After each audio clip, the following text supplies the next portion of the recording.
Are you tired of waiting for your pineapple plant to fruit? Well, let's talk about it and see if we can get your pineapple plant to fruit just like this.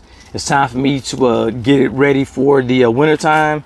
So let's go ahead and talk about that too. Now, one of the first things you want to do, all the parts that are brown, you want to go ahead and clip it. Now you see my plant is light and it's like yellowing out. That's because I neglected it, because I was like, it's been like 2, maybe even 2.5 years, and this thing hasn't fruited.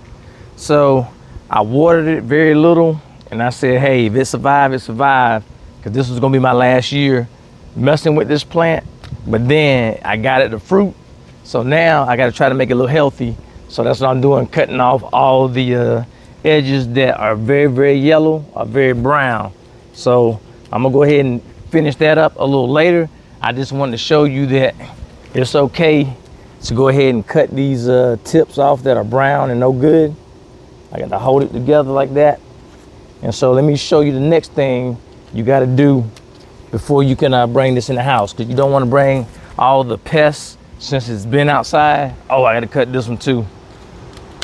And if you're in need of some nice shears, I'll put a link down below for the Felcos, and then you have access to it if you need some real good ones.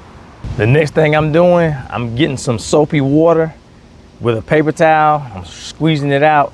I got Myers dish soap.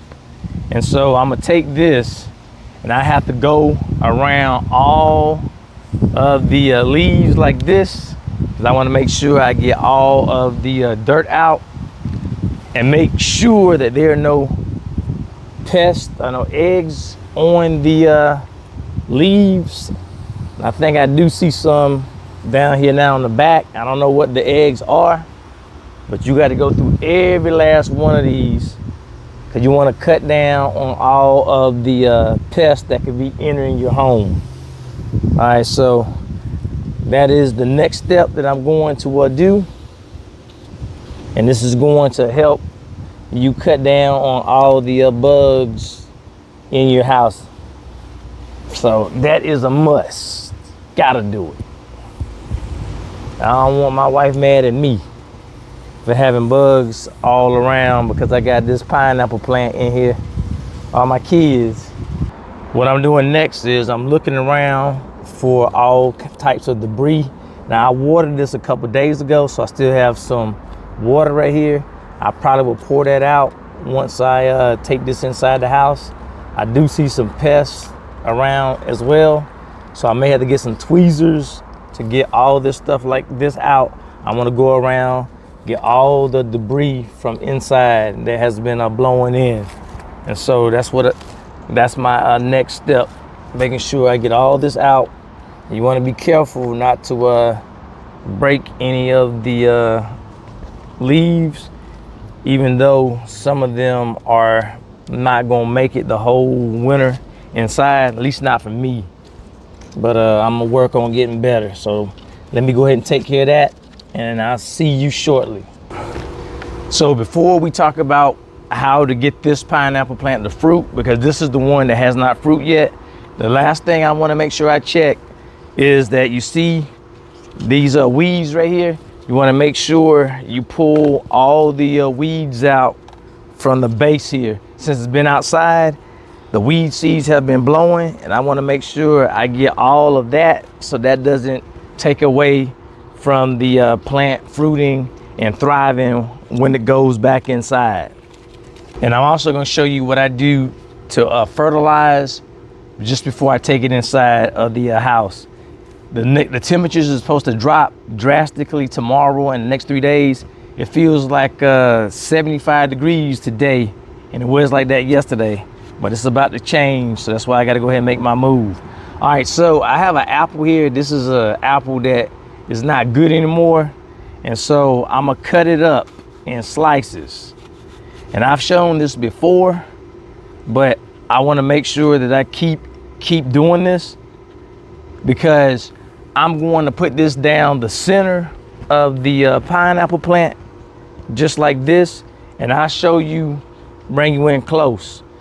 And as it starts to rot or deteriorate, it's going to release ethylene gas, and the ethylene gas is going to be what triggers the plant to start to want to flower and then go into the fruiting process.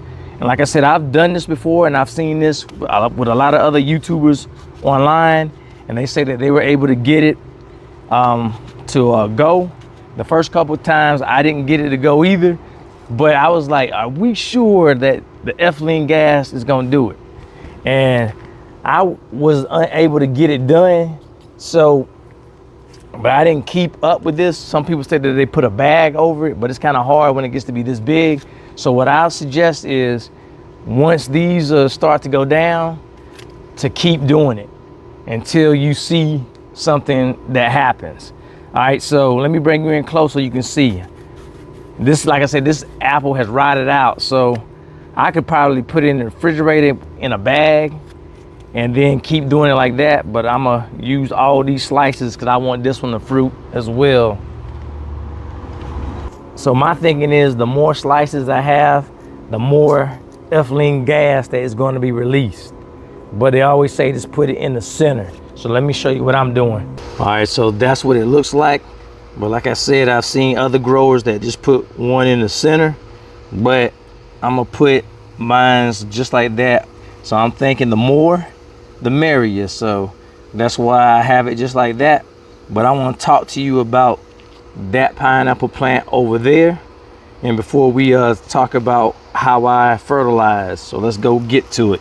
Once again, this is the pineapple plant that has fruited, and it took a long time for this to even happen. Now with this one, I did not use the apples, so I doubt I'm going to eat this pineapple if I can get it to go the distance. I want to see if I can keep it alive while it's growing like this inside, and so that will be the test. Now what I used a chemical that's in my hand right here, and it releases ethylene gas after you mix it with water. And so I wanted to test the theory because I have been doing this for years and I haven't gotten my pineapple plants to fruit. So I said, hey, if it doesn't work, then I'm gonna be done with it. And so now that I know that the ethylene gas works, I'm just gonna put a boatload of apples that we don't get to in time, and once they start to go bad, I'm just gonna load them in like that. Now I can't show you what it is because on the label it says danger. All right, so I don't want anybody to do something and then it doesn't work for them and they get injured. So it says danger. Contact with water releases flammable gases which may ignite spontaneously, causing skin irritation and serious eye damage, may cause respiratory irritations as well. So that's why I can't show you what this is. What I will tell you is that I did this outside to avoid any of that, because you don't want to mix this while you are inside an enclosed area. So that's how I got this to fruit, because it did release the ethylene gas. And I would tell you, once I put this in here, it took about 5 weeks because I did it over there and left it alone. And then I came back, I happened to look, I was shocked. I was like, oh wow, the ethylene gas does work. So all I can tell you is that I'm going to be putting lots of rotten apples, maybe even putting banana peels in there too, once I bring it inside, and then see if it's going to fruit for me that way, because I know people have done it with the slices. So now it's my turn to try to get it done. But I had to see one of these fruit before I said, hey, I'm going to continue with it. Now I know it works, but I'm going to use just the natural route, making sure the ethylene gases break down and I can get me a pineapple plant from that one. All right, so what I'm doing next is I'm taking the top layer off. I'm just throwing it on the ground. I don't know if eggs is in it or not, but that's what I'm gonna do. I'm going all around, and we got a little side one coming up right here. So it'll be interesting to see what that did that before I even added the the chemical to it. So that wasn't a byproduct of that. That already been there for probably like a year now. So close to a year. Now I'm gonna get me some of my tomato tone, of course. And I'm gonna put my tomato tone all around here. See it?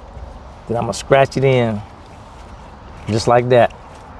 Going all around. And I got my happy frog that has been inside the house. I'm gonna take a handful and put it down just like that. All around. I'm gonna get another handful and do the same thing. All right, here's my second handful. I'm gonna get it all the way around, and this has nutrients as well. Now, I'm not gonna fill it all the way to the top because when it goes, just before it goes in the house, I'm gonna take some vermiculite and I'm gonna put it all around the top. And then I'm gonna put cinnamon on top of that. And hopefully that will discourage any pests. I'm going to use Neptune's Harvest Tomato and Veg for inside. It's a 242 fertilizer, and I wanted to use fish fertilizer, but that smell is going to be too much for inside. This right here is going to have to be it. And I'll put a link for all the items that I'm using to keep these plants nice and healthy, and so that you can have it if you want to try it. So this is how I got it, the fruit. I'm going to make sure I get that one, the fruit now. I see it, I know it can be done, but I know I can do it with the organic way. All right, so I hope this video has helped because I'm going to keep at it. I hope you're going to keep at it too. And I'll see you in the next video right over there.